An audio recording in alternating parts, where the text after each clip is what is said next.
नमस्कार। Paramount coaching में आपका स्वागत है। नेक्स्ट जो टॉपिक है, एक नया टॉपिक, एप्लीकेशन ऑफ डेरिवेटिव, अवकलज के अनुप्रयोग। इसको देखने से पहले आप अगर मेरा इससे पहले वाला वीडियो आप नहीं देखें तो आप उसको जरूर देख लीजिए, क्योंकि इसको समझने में वो वीडियो आपको बहुत हेल्पफुल होगा, बहुत हेल्प करेगा, क्योंकि उसका सारा यूज करने वाले हैं हम इस वीडियो के अंदर।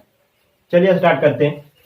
एप्लीकेशन ऑफ डेरिवेटिव, डिफरेंशिएशन आप पढ़ चुके हैं और डिफरेंशिएशन का ही ये एप्लीकेशन है, यानी यूज करेंगे इसमें। डिफरेंशिएशन का क्या यूज है, कहाँ कहाँ यूज करते हैं, उसको अपने दैनिक जीवन में कहाँ यूज होता है, वो सारी चीजें इसमें देखने वाले हैं।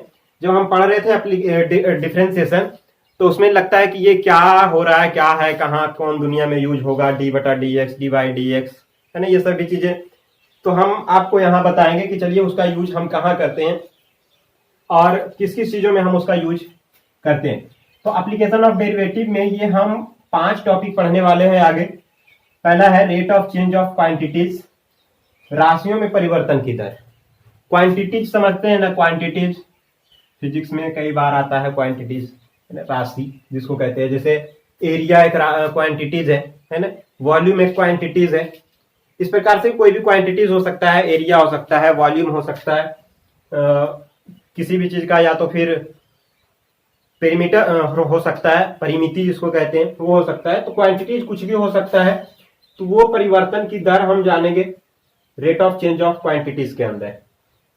दूसरा जो टॉपिक है वो है एप्लीकेशन ऑफ डेरिवेटिव के अंदर equation of tangent and normal of A curve at a point. एक पॉइंट पे टेंजेंट और नॉर्मल ड्रॉ करना है और उसका इक्वेशन प्राप्त करना है किसकी सहायता से, डिफरेंशिएशन का यूज करके। जैसे मान ले ये एक कर्व है, ऐसा ये एक कर्व है और इसका हमको किसी एक पर्टिकुलर पॉइंट पे, मान ले इस पॉइंट पे हमको क्या करना है, इसका टेंजेंट ड्रॉ करना है। टेंजेंट ड्रॉ करना है, ये टेंजेंट तो ड्रॉ कर दिए, बस इस टेंजेंट का हमको क्या करना है, इस टेंजेंट का इक्वेशन प्राप्त करना है। वो इक्वेशन हम यूजिंग डेरिवेटिव प्राप्त कर सकते हैं टेंजेंट का। इसके बाद इसी प्रकार इस पे नॉर्मल डाल देते हैं, अभिलंब जिसको कहते हैं, अभिलंब डाल देते हैं और इस अभिलंब पर अभिलंब का इक्वेशन क्या होगा, उसका इक्वेशन हम यूजिंग डेरिवेटिव प्राप्त कर सकते हैं इस टॉपिक के अंदर। इसके बाद है इंक्रीजिंग और डिक्रीजिंग फंक्शन। फंक्शन इंक्रीजिंग किसी पॉइंट पे, किसी खास पॉइंट पे इंक्रीजिंग फंक्शन है, डिक्रीजिंग फंक्शन है, वो जानेंगे हम इस टॉपिक के अंदर, इंक्रीजिंग और डिक्रीजिंग। जैसे फंक्शन क्या होगा, माने ये किसी फंक्शन का कर्व है, ये किसी फंक्शन का कर्व है कुछ इस प्रकार से। इंक्रीजिंग फंक्शन कहां पे इंक्रीज कर रहा है, यहां पे सबसे इंक्रीजिंग फंक्शन, ये इंक्रीजिंग वैल्यू होगा, है ना। इंक्रीजिंग फंक्शन, यहाँ फंक्शन क्या हो रहा है, इंक्रीज हो रहा है। इधर आएंगे तो फंक्शन डिक्रीज हो रहा है। इस तरह से आप फंक्शन अगर देखा ऐसे, ये फंक्शन यहां से इधर आ रहा है तो क्या हो रहा है, डिक्रीज हो रहा है। इसके बाद है अप्रोक्सीमेट वैल्यू। अप्रोक्सीमेट वैल्यू जैसे हम आपको कहें कि रूट 25 का आप वैल्यू बताए तो कितना कहेंगे, 5, लेकिन हम आपको कह दें 25.23, इसका वैल्यू बताइए। 25.23 का वैल्यू क्या होगा, तो आप कहेंगे कि 5 पॉइंट समथिंग आएगा, है ना। आप ऐसा ही जवाब देंगे कि 25.3 का वैल्यू, तो 25.23 अगर है तो 25 का तो हम 5 जान रहे हैं और 23 का पॉइंट समथिंग कुछ और आएगा। लेकिन इससे काम नहीं चलने वाला है, हमको क्या करना है, बिल्कुल अप्रोक्सीमेट, सन्निकट मान कहते हैं हिंदी में इसको, सन्निकट मान निकालना है। मतलब इसके बिल्कुल करीब का मान प्राप्त करेंगे कि वो वैल्यू इसका कितना हो सकता है, इसके अंदर जानेंगे। इसके बाद है maxima and minima. Maxima minima कौन, फंक्शन का सबसे उच्चतम मान, निम्नतम मान, उच्चतम बिंदु, निम्नतम बिंदु, मतलब maximum value, minimum value, maximum point of maxima, point of minima. जैसे माने एक फंक्शन है, ये एक फंक्शन है, ऐसा इस तरह का एक कर्व है फंक्शन का। हम आपको कहें चलो ये फंक्शन का पॉइंट ऑफ मैक्सिमा क्या है और मैक्सिमम वैल्यू क्या है। तो पॉइंट ऑफ मैक्सिमा, आप ये फंक्शन आप देख रहे हैं, ये इंक्रीज कर रहा है, ऊपर जा रहा है, इंक्रीज कर रहा है, और आप देखेंगे यहां पर आकर के ये फंक्शन बिल्कुल मैक्सिमम में पहुंच गया, इसके बाद फिर नीचे जाना शुरू हो गया। ये पॉइंट ऑफ मैक्सिमा है, इसके आगे ये पॉइंट ऑफ मैक्सिमा है और इधर जो वैल्यू होगा ये मैक्सिमम वैल्यू हो जाएगा। इसी तरह से कोई फंक्शन माने ऐसा है, ये फंक्शन का कर्व है, ये फंक्शन आप देखेंगे ये डिक्रीज कर रहा है नीचे, ये बिल्कुल यहाँ तक मिनिमम आ चुका है, अब इससे नीचे नहीं जा रहा, अब ये क्या हो रहा है, ग्रो करना शुरू हो गया, बढ़ रहा है, ये पॉइंट ऑफ मिनिमा है और ये क्या है आपका मिनिमम वैल्यू है। ठीक है, तो ये 5 टॉपिक कवर करने वाले हैं हम एप्लीकेशन ऑफ डेरिवेटिव के अंदर। तो जो सबसे पहला टॉपिक है वो है rate of change of quantities, राशियों में परिवर्तन की दर। चलिए इसको मिटा देते हैं।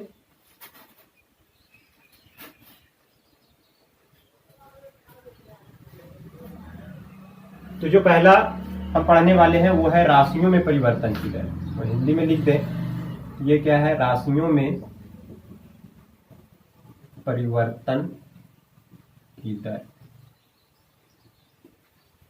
ये डिफरेंशिएशन का परिभाषा ही बताए हैं हम आपको, क्या, परिवर्तन की दर, किसी फंक्शन में एक्स के सापेक्ष जो परिवर्तन की दर होता है वो क्या कहलाता है, डिफरेंशिएशन कहलाता है। तो यहाँ पे भी परिवर्तन की दर ही ज्ञात करना है, लेकिन किसमें, राशि में। वो राशि में कोई वेरिएबल मान होगा, कुछ फंक्शन ऐसा होगा जो वेरिएबल होगा उसके अंदर, और उसमें परिवर्तन की दर हमको क्या करना है, प्राप्त करना है। ठीक है, तो देखते हैं राशियों में परिवर्तन की दर हमको किस प्रकार का क्वेश्चन होता है इसके अंदर, वो चीजें समझ लेते हैं।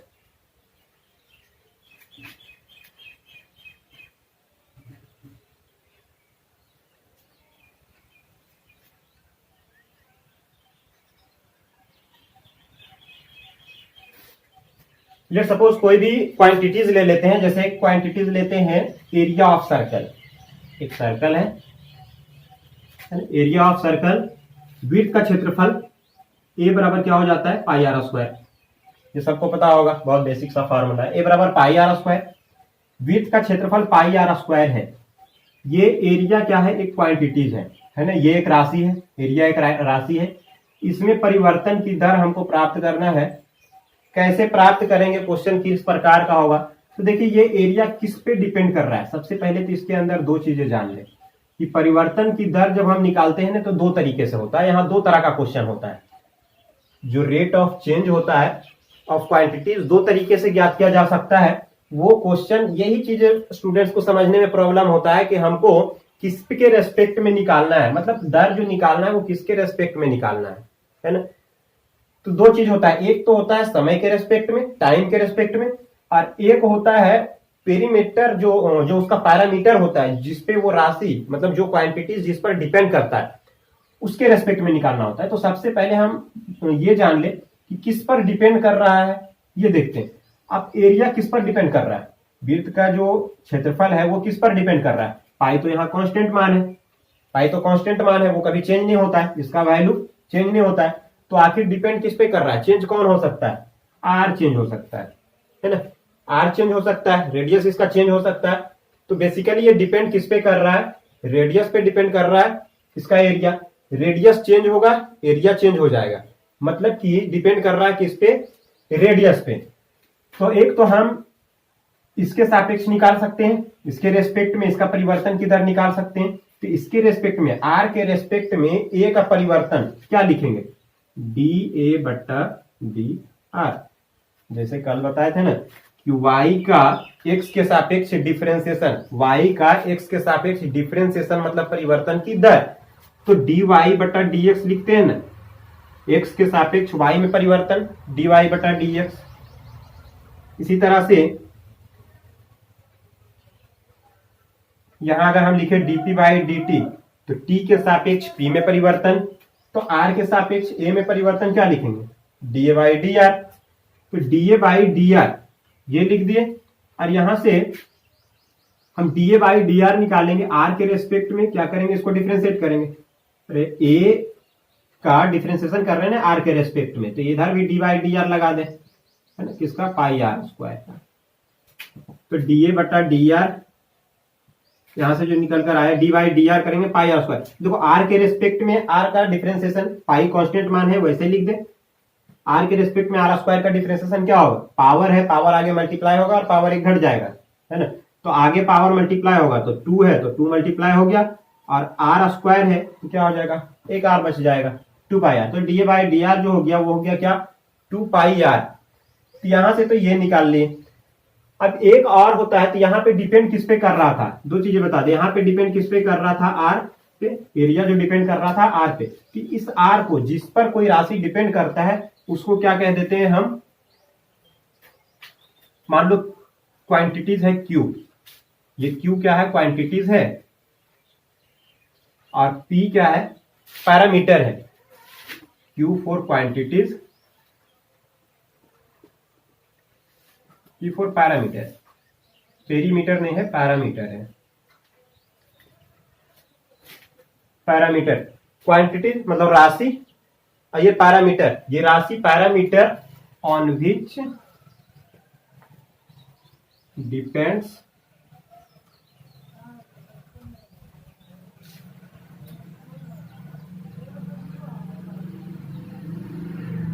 क्वांटिटीज। पी क्या है, जिस पर क्वांटिटी निर्भर करता है, डिपेंड करता है। तो यहां से हम इसको लिखेंगे क्या, dq बाई dp, यानी इस पर निर्भर कर रहा था, तो इसके रेस्पेक्ट में एक तो ये हो सकता है, दूसरा क्या हो सकता है, मतलब क्वांटिटीज जो होता है, ये दो तरीके का क्वेश्चन होता है, यही सबसे इंपॉर्टेंट है समझना। क्वांटिटीज दो तरीके से चेंज हो सकता है। एक तो हो सकता है अपने पैरामीटर के रेस्पेक्ट में, जिसपे वो क्वांटिटीज डिपेंड कर रहा है ना। तो अगर पैरामीटर के रेस्पेक्ट में अगर हो रहा है, तो हम इसको क्या लिखेंगे, dq बटा dp, dq by dp, p के रेस्पेक्ट में हो रहा था। अगर टाइम के रेस्पेक्ट में हो रहा है, और आप सोच सकते हैं ना कि अगर चेंज हो रहा होगा तो चेंज होने में कुछ समय लग रहा होगा, तो समय के रेस्पेक्ट में अगर चेंज हो रहा है, वो समय के रेस्पेक्ट में चेंज हो रहा है, तो उसको हम क्या लिख देते हैं, dq बाई dt। ये p के रेस्पेक्ट में हो रहा था, पैरामीटर के रेस्पेक्ट में तो dq बाई dp, t के रेस्पेक्ट में, समय के रेस्पेक्ट में होगा तो dq बाई dt। ठीक है, लेकिन समय के रेस्पेक्ट में डायरेक्टली ये चेंज तो नहीं होगा, डायरेक्टली जो क्वांटिटीज है वो चेंज नहीं होगा। क्वांटिटी किसी चीज पे निर्भर कर रहा होगा, वो चेंज समय के साथ हो रहा होगा, और उसके बाद फिर वो क्वांटिटीज चेंज हो रहा होगा। जैसे यहाँ पे एरिया चेंज हो रहा है, पाई आर स्क्वायर, आर चेंज हो रहा होगा तो एरिया चेंज हो रहा है, लेकिन आर कैसे चेंज हो रहा होगा, आर चेंज हो रहा होगा समय के साथ। जैसे जैसे समय चेंज हो रहा होगा तो उसका रेडियस चेंज हो रहा होगा। जैसे एग्जांपल आपको देते हैं ना, बहुत अच्छा आपको समझ में आ जाएगा। एक गुब्बारा है, और एक गुब्बारा भी छोटा है, अब उसमें हम हवा भर रहे हैं, तो उसका आयतन क्या होगा, बढ़ेगा, है ना। आयतन बढ़ेगा, तो आयतन बढ़ेगा मतलब कि गुब्बारा एक गोला है, गोले का आयतन है, गोला अगर छोटा है तो वो छोटा आयतन कम होगा उसका। अब गुब्बारे में हवा भरे तो वो गोला बड़ा होगा, उसका रेडियस बड़ा होगा, त्रिज्या उसका बड़ा होगा, तो उसका आयतन क्या होगा, बड़ा होगा। और त्रिज्या जैसे जैसे बढ़ेगा तो उसका आयतन भी बढ़ेगा। और त्रिज्या कैसे बढ़ रहा है, एकाएक थोड़ी, उसमें समय लग रहा होगा, कुछ तो समय, त्रिज्या बढ़ने में उसका समय लग रहा होगा, और वो समय यानी त्रिज्या समय के रेस्पेक्ट में चेंज हो रहा है ना। त्रिज्या जो चेंज हो रहा है, जो रेडियस चेंज हो रहा है समय के रेस्पेक्ट में, और जो उसका वॉल्यूम, जो आयतन चेंज हो रहा है उसके त्रिज्या के रेस्पेक्ट में। तो यहां से डायरेक्टली कोई भी क्वांटिटी चेंज नहीं होता है, पहले वो चेंज होता है जिस पर वो डिपेंड करता है, और वो डिपेंड जिस पर करता है वो समय के रेस्पेक्ट में चेंज होता है। तो समय के रेस्पेक्ट में ये किस पे डिपेंड कर रहा था, पी पे डिपेंड कर रहा था, तो फिर हम dp बाई dt लिख रहे हैं, क्योंकि p भी चेंज हो रहा है किसके रेस्पेक्ट में, t के रेस्पेक्ट में। ये दो चीजें अगर आप समझ जाते हैं तो आपको इस एक्सरसाइज के अंदर एक क्वेश्चन भी प्रॉब्लम नहीं आने वाला है, अगर ये दोनों चीजें अच्छे से आपको समझ में आ गया। क्वेश्चन में यही पता नहीं चलता है कि हमको किसके रेस्पेक्ट में डिफ्रेंशिएट करें, पैरामीटर के रेस्पेक्ट में या तो फिर टाइम के रेस्पेक्ट में। तो चलिए क्वेश्चन करते हैं, और क्वेश्चन से पता चलेगा कि हाँ किसके रेस्पेक्ट में हमको करना है। प्रैक्टिकली क्वेश्चन में आपको पता चल जाएगा। चलिए हम कुछ क्वेश्चन ले लेते हैं, इसके लिए मिटा दें यहां से।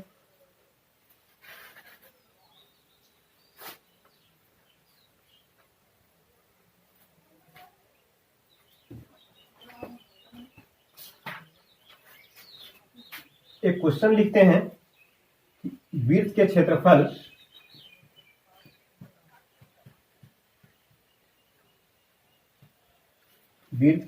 के परिवर्तन की दर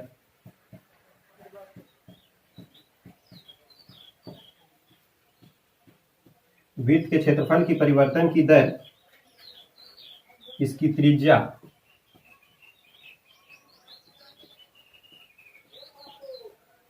इसकी त्रिज्या r के सापेक्ष ज्ञात कीजिए।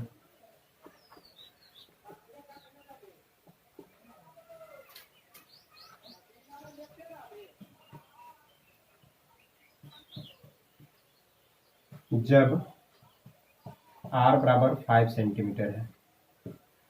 बहुत सिंपल क्वेश्चन है, 2 लाइन में बन जाएगा, लेकिन समझना सिर्फ ये है कि हमको किसके रेस्पेक्ट में डिफरेंशिएट करना है। अब परिवर्तन की दर है तो जाहिर सी बात है डिफरेंशिएट करना है, डिफरेंशिएशन करेंगे और हम उसका दर निकालेंगे। दर की बात होगा तो हम उसको क्या करेंगे, डिफरेंशिएट करेंगे। वृत्त का क्षेत्रफल के परिवर्तन की दर ज्ञात करें, है ना। दर इसकी त्रिज्या r के परिवर्तन की दर इसकी त्रिज्या r के सापेक्ष ज्ञात करें जब r बराबर 5 सेंटीमीटर हो। तो देखो वृत्त का क्षेत्रफल होता क्या है, वृत्त का क्षेत्रफल हम a मान लेते हैं और a बराबर होता क्या है, पाई r स्क्वायर। वृत्त का क्षेत्रफल पाई r स्क्वायर। कहता है इसकी त्रिज्या r के सापेक्ष ज्ञात कीजिए। अब देखो क्वेश्चन में ही लिख दिया है, क्वेश्चन में नहीं लिखा है समय के सापेक्ष ज्ञात करें या तो फिर r चेंज हो रहा है समय के साथ, ऐसा नहीं लिखा है कुछ भी। सीधा सीधा सिंपल सा क्वेश्चन है कि वृत्त का क्षेत्रफल के परिवर्तन की दर r के सापेक्ष ज्ञात करें, मतलब r के सापेक्ष हमको ज्ञात करना है। तो क्षेत्रफल में परिवर्तन r के सापेक्ष क्या लिखेंगे, क्षेत्रफल में परिवर्तन r के सापेक्ष, तो डी बाई डी आर बराबर, अब डी बाई डी आर लगा दिए, a में इधर भी डी बाई डी आर के रेस्पेक्ट में इसको भी डिफरेंशिएट करेंगे, पाई r स्क्वायर। तो देखो पाई तो कांस्टेंट मान है और r स्क्वायर का डिफरेंशिएशन 2 आगे मल्टीप्लाई हो जाएगा और r पे पावर क्या हो जाएगा 1 यानी 2 पाई r। ये डिफरेंशिएशन हो गया, डी बाई डी आर ये हो गया। लेकिन इसको एक पॉइंट पे निकालने कह रहा है कि जब r बराबर 5 सेंटीमीटर है, ज्ञात कीजिए जब r बराबर 5 सेंटीमीटर है। r का वैल्यू अब 5 दिया है तो हम यहाँ पे r का वैल्यू 5 पुट कर देते हैं। तो हम क्या लिखेंगे, at r is equal to 5। तो 5 पर यानी डी बाई डी आर क्या हो जाएगा, डी बाई डी आर 2 पाई और r का वैल्यू कितना है 5, ये कितना हो जाएगा 10 पाई, है ना। अब इसका यूनिट भी लिखना होता है क्योंकि एरिया किसके रेस्पेक्ट में, रेडियस के रेस्पेक्ट में। तो एरिया का जो यूनिट होता है वो सेंटीमीटर स्क्वायर और रेडियस का सेंटीमीटर, सेंटीमीटर स्क्वायर पर सेंटीमीटर। ये इसका आंसर हो जाएगा, ठीक है। चलिए एक क्वेश्चन तो हो गया आर के रेस्पेक्ट में, यानी ये पैरामीटर आर पे डिपेंड कर रहा था और उसी के रेस्पेक्ट में हमको निकालने के लिए कह रहा था। एक क्वेश्चन करते हैं और जिसमें आपको ये समझ में आ जाएगा कि हाँ आर के रेस्पेक्ट में निकालना है, मतलब पैरामीटर के रेस्पेक्ट में या तो फिर टाइम के रेस्पेक्ट में। क्वेश्चन ये है कि एक वृत्त की त्रिज्या 3 सेंटीमीटर पर सेकंड की दर से परिवर्तित हो रहा है। त्रिज्या परिवर्तित हो रहा है किसके रेस्पेक्ट में, अब यहाँ पे यही चीज समझना है कि वृत्त की जो त्रिज्या है वो 3 सेंटीमीटर पर सेकंड चेंज हो रहा है, 1 सेकंड में 3 सेंटीमीटर चेंज हो जा रहा है। तो उसका क्षेत्रफल किस दर से परिवर्तित हो रहा होगा, तो एरिया किस रेट में चेंज हो रहा है जब उसका एरिया, जिस समय वो एरिया उसका क्या है, जब उसकी रेडियस क्या है 10 सेंटीमीटर है, उस समय पे उसका एरिया किस दर से चेंज हो रहा है ये बताना है। तो देखिए हमको निकालना क्या है, क्षेत्रफल की दर निकालना है। तो हमको ये पता होना चाहिए कि क्षेत्रफल क्या है पाई आर स्क्वायर, वृत्त है सर्कल का पाई आर स्क्वायर। हमको एरिया निकालना है ना, क्षेत्रफल निकालना है, क्षेत्रफल की दर निकालना है। तो क्षेत्रफल हम जानते हैं ना किस पे डिपेंड करता है, रेडियस हमको किसके रेस्पेक्ट में निकालना है, आर के रेस्पेक्ट में निकालना है या टी के रेस्पेक्ट में निकालना है। ये चीजें समझ लीजिए सबसे पहले, क्वेश्चन में यही चीज समझ में नहीं आता है और लोग गलती करते हैं। एरिया पाई आर स्क्वायर है, लेकिन हमको क्षेत्रफल की दर किस परिवर्तन प्राप्त करना है हमको कि क्षेत्रफल किस दर से परिवर्तित हो रहा है। तो हम किसके रेस्पेक्ट में परिवर्तन निकालें, आर के रेस्पेक्ट में या फिर टी के रेस्पेक्ट में। तो हम कहेंगे टी के रेस्पेक्ट में। क्यों, पिछले वाले क्वेश्चन में आर के रेस्पेक्ट में निकाले थे, बस टी का मतलब मनमानी नहीं है, अपनी मर्जी से। इसमें क्वेश्चन में देखना होता है कि क्या जो रेडियस, ये डिपेंड कर रहा है एरिया रेडियस पे, इसकी त्रिज्या पे, लेकिन क्या त्रिज्या समय के साथ चेंज हो रहा है, क्वेश्चन में समय के साथ त्रिज्या चेंज हो रहा है। अब देखें 3 सेंटीमीटर पर सेकेंड, त्रिज्या जो है 3 सेंटीमीटर पर सेकेंड दर से परिवर्तित हो रहा है, यानी एरिया तो रेडियस से चेंज हो ही रहा है और रेडियस भी समय के सापेक्ष चेंज हो रहा है। तो जब समय आ जाता है तो हमको किसके रेस्पेक्ट में निकालना होता है, समय के रेस्पेक्ट में। तो हम जो निकालेंगे वो निकालेंगे D A by D T, ठीक है। तो हम जो निकालेंगे वो D A by D T निकालेंगे। तो D A by D T अगर हमको निकालना है, D A by D T, तो D A by D T निकालने के लिए हम क्या करेंगे, D A by D R निकालेंगे पहले, और फिर आर भी तो चेंज हो रहा है, क्योंकि देखो D A by D T निकालने के लिए हम क्या करेंगे ना कि एरिया तो चेंज हो रहा है समय के रेस्पेक्ट में, लेकिन एरिया डायरेक्टली समय के रेस्पेक्ट में नहीं चेंज हो रहा है, वो आर के रेस्पेक्ट में चेंज हो रहा है। आर चेंज हो रहा है किसमें, समय के रेस्पेक्ट में। तो आर को हम चेंज करेंगे समय के रेस्पेक्ट में। चेन रूल पढ़े डिफरेंशिएशन में, वही है कि आर के रेस्पेक्ट में एरिया चेंज हो रहा है, और फिर आर को डिफरेंशिएट करेंगे तो आर किसके रेस्पेक्ट में चेंज हो रहा है, टी के रेस्पेक्ट में। आप ऐसे भी देखें कि D A by D T को आप देखेंगे D A by D R और D are by D T, D R और डी आर कैंसिल हो जाए, बचेगा क्या, D A by D T. ये चीज को हम इस तरह से लिख सकते हैं। अब देखिए d A by D R निकालना है, तो यहाँ से D A by D R, पहले इसको लिख दें कि D A by D R क्या हो जाएगा, D A by D R differentiate कर दें, D A by D R मतलब आर के रेस्पेक्ट में इसका डिफरेंशिएशन, टू आगे आ जाएगा, टू पाई आर। तो देखिए d A by D r ये हो गया, इसका वैल्यू हो गया two pi r into d are by D t. देखो ये दिया हुआ है d are by D t ना, क्वेश्चन में दिया हुआ है कि एक वृत्त की त्रिज्या 3 सेंटीमीटर पर सेकंड की दर से चेंज हो रहा है, मतलब ये क्वेश्चन में ही दे दिया है d are by D T 3 centimetre पर सेकंड। टाइम के रेस्पेक्ट में चेंज हो रहा है, त्रिज्या 3 सेंटीमीटर पर सेकंड की दर से परिवर्तित हो रहा है, यानी D R by D T का वैल्यू यहाँ से दिया हुआ था, तो हम ये D R by D T का वैल्यू यहाँ से रख देते हैं 3। तो ये कितना हो गया 6 पाई आर। अब 6 पाई आर एरिया समय के रेस्पेक्ट में, तो ये क्या हो जाएगा सेंटीमीटर स्क्वायर एरिया का और समय का सेकेंड, ये यूनिट हो जाएगा। तो ये आ गया, लेकिन अब हमको क्या करना है, एक खास पॉइंट दे दिया है कि त्रिज्या जब 10 सेंटीमीटर हो तब प्राप्त करिए। तो हम d A by D t क्या लिखेंगे, d A by D t at r is equal to कितना 10। तो यहाँ से 6 d A by D t जो आया 6 पाई, और आर का वैल्यू कितना हो गया 10, वहां 10 रख देते हैं, ये हो जाएगा 60 पाई सेंटीमीटर स्क्वायर पर सेकेंड। चलिए ये आपका आंसर हो गया, नोट करिए इसको। चलिए ये क्वेश्चन है, और ये क्वेश्चन काफी हेल्प करेगा आपको पूरा समझने में, सब कुछ है इस क्वेश्चन के अंदर। देखिए दो चीजें निकालना है, एक परिमिति है, दूसरा क्षेत्रफल, इसके परिवर्तन की दर निकालना है, रेट निकालना है चेंज का कि क्या होगा। अब इसमें परिमिति को हम P से इंडिकेट कर देते हैं।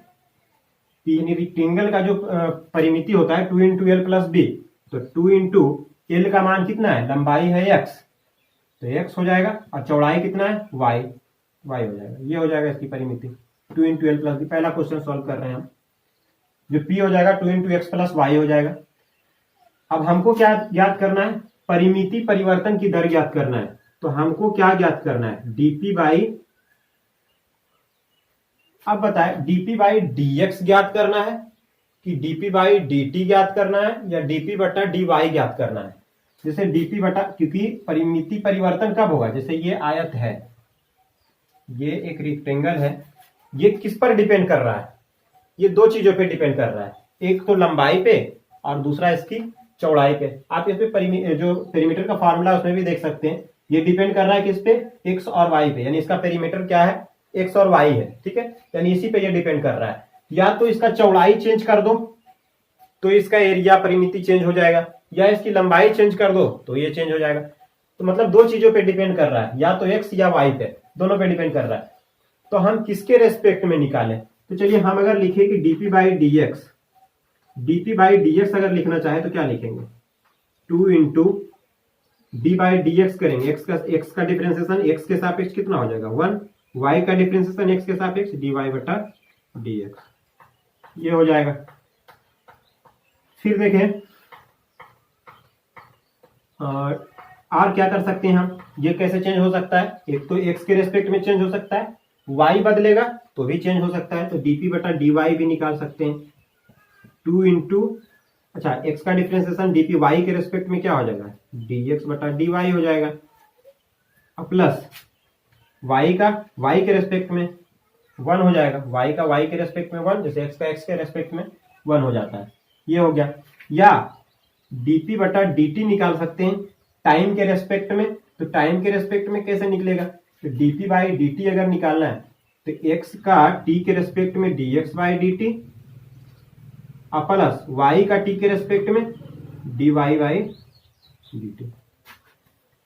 अब देखो dx बाई dt और dy by dt, dx by dt और dy बाई dt दिया हुआ है वैल्यू, एक्स परिवर्तित हो रहा है ना 3 सेंटीमीटर प्रति मिनट, मतलब ये क्या दिया हुआ है, लंबाई में परिवर्तन की दर दिया है। ये लंबाई में परिवर्तन की दर दिया है हमको, इधर लिख देते हैं कि लंबाई में परिवर्तन की दर यानी dx बाई dt का वैल्यू कितना दिया है 3 सेंटीमीटर प्रति मिनट। चौड़ाई में परिवर्तन की दर dy बटा dt दिया है हमें 2 सेंटीमीटर प्रति मिनट।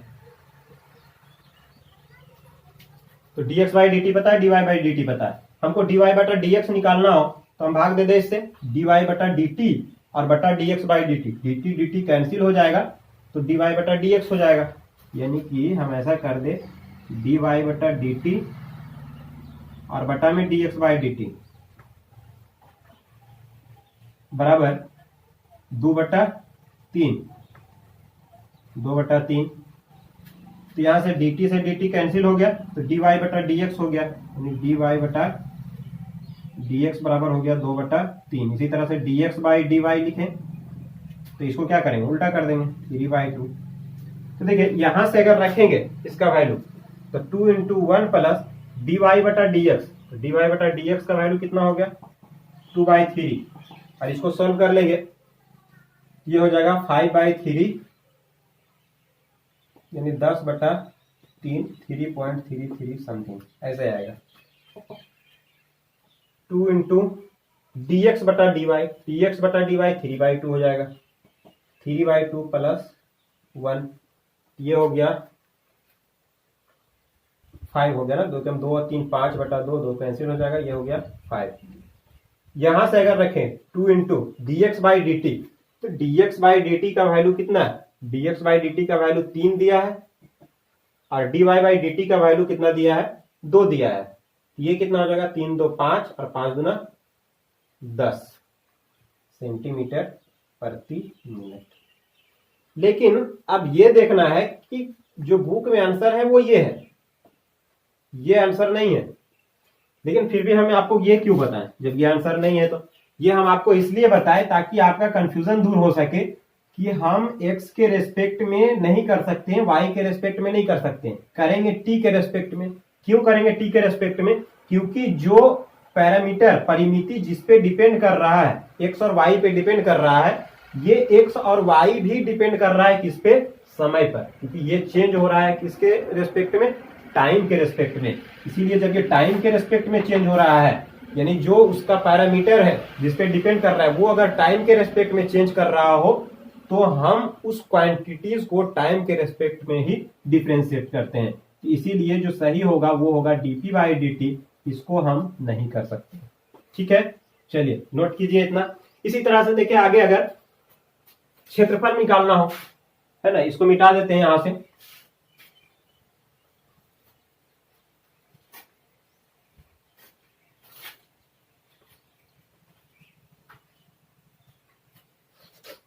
क्षेत्रफल निकालना है ना, क्षेत्रफल की परिवर्तन की दर। तो क्षेत्रफल क्या होता है, एरिया, ए से इंडिकेट कर देते हैं, आयत का क्षेत्रफल एल इंटू बी, लंबाई इंटू चौड़ाई, लंबाई एक्स है चौड़ाई वाई है तो एक्स वाई हो जाएगा, एक्स इंटू वाई। अब इसको क्या करना है कि हमको अब देखेंगे अब इसको कैसे निकालें, एक्स के रेस्पेक्ट में डिफरेंशिएट करें क्योंकि ये डिपेंड तो कर रहा है दोनों पे ना, आयत का क्षेत्रफल दोनों पे डिपेंड करता है, लंबाई पे भी और चौड़ाई पे भी। तो किसके रेस्पेक्ट में डिफरेंशिएट करें, इसके रेस्पेक्ट में, इसके रेस्पेक्ट में, तो ना तो इसके ना ही इसके, समय के रेस्पेक्ट में। समय क्यों, क्योंकि ये दोनों समय के साथ क्या हो रहा है, चेंज हो रहा है। तो हम डिफरेंशिएट करेंगे dA बाई dt निकालेंगे, dA बाई dt निकालेंगे। और dA बाई dt निकालने के लिए हम इसको dA बाई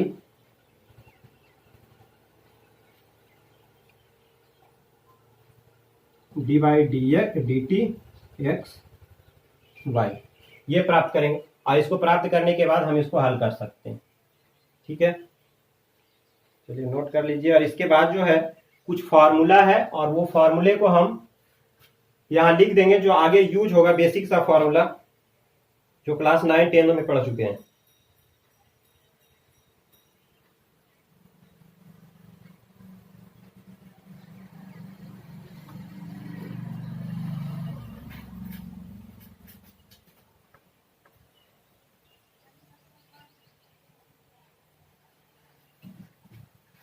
कुछ फॉर्मूला यहाँ पे लास्ट लिख देते हैं जो एक्सरसाइज में आपको काम आएगा।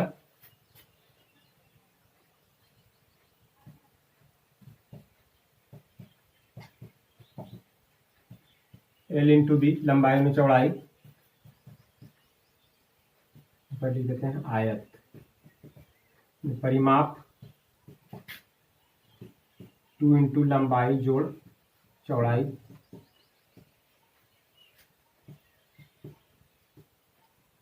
विड्थ के लिए क्षेत्रफल पाई आर स्क्वायर,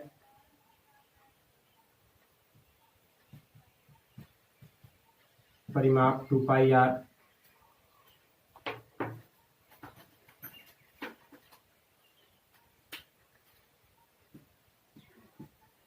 घन यानी क्यूब के लिए जो आयतन होता है एक क्यूब यानी भुजा क्यूब। क्षेत्रफल जो होता है 6a स्क्वायर यानी 6 भुजा स्क्वायर। अगर सरफेस और ऊपर का सतह छोड़ दें तो यानी संपूर्ण क्षेत्रफल, अगर हम इसको लिख दें संपूर्ण क्षेत्रफल, दीवार का क्षेत्रफल अगर हम लिखें तो वो क्या हो जाएगा, क्योंकि चारों दीवार ही निकालना है तो 4 इंटू ए स्क्वायर। घन के लिए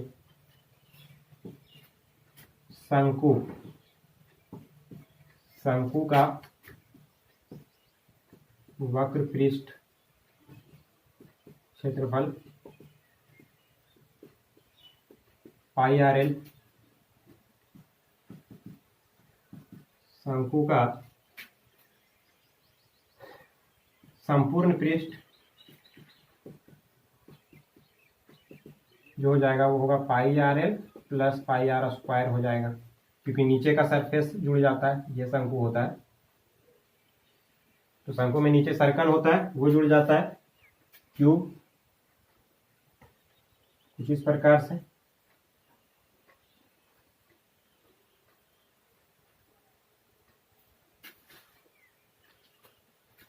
आयतन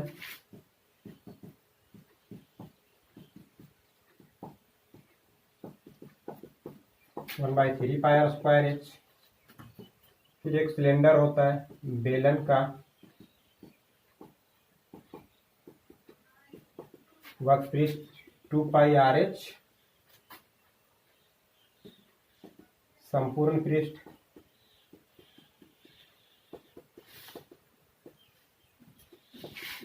2 pi R H plus 2 pi R square, क्योंकि जो बेलन होता है वो ये होता है, इसके दोनों तरफ सर्कल होता है लगा हुआ। आयतन पाई आर स्क्वायर एच। गोले का क्षेत्रफल 4 पाई आर स्क्वायर,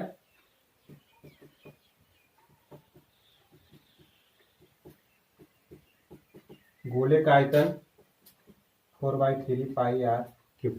ये सभी बेसिक फार्मूले हैं, जो ये सभी क्वांटिटीज का जो फार्मूला है, इसका गोले का वॉल्यूम हो, शंकु का, ये सभी जो फार्मूला हम लिखे हैं यहाँ पे वो आपको एक्सरसाइज बनाने में यूज होगा। तो चलिए इस वीडियो में इतना ही, और इसके बाद हम एक्सरसाइज स्टार्ट करेंगे इस चैप्टर का। और उम्मीद है जितना मैं यहाँ पे बताया हूँ इस वीडियो के अंदर, इससे एक्सरसाइज के काफी हद तक क्वेश्चन आपको सॉल्व हो जाएंगे। चलिए, अगर ये वीडियो आपको अच्छा लगा है तो हमारे चैनल को लाइक कीजिए, शेयर कीजिए और सब्सक्राइब कीजिए। Thank you.